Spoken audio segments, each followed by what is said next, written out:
Magandang buhay po sa inyo mga kahabi na nandito ulit si Kuya dito. So unang-una nagpapasalamat po tayo sa ating Panginoon sa Kristo sa walang sawang pagbibigay sa atin ng buhay at blessing. So yun sa mga kahabiyas ko po, eto na po yung inyong mga order.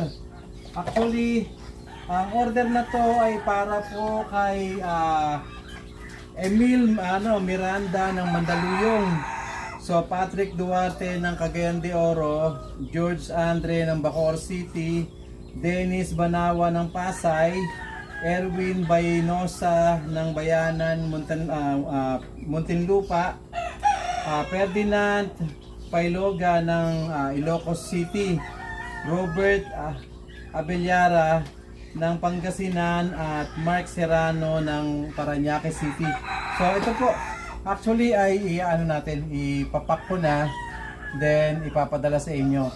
Doon sa ibang mga kuhabis natin nga pala, yung mga braces, i-message nyo sa akin kasi yung iba nga pala ay ang kanilang paglalagyan ay mga aquarium na 10 gallons o 5 gallons, kaya medyo iba yung size nun, yung bracket magkakaroon ng differences yung bracket niya.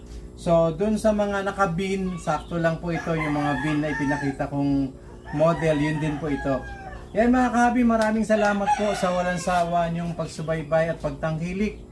Actually may mga batch pa ulit tayo na pagkatapos nito, may mga susunod na batch, medyo bulk na yung kanilang mga order. Salamat po at magandang buhay po sa inyong lahat mga kahabi.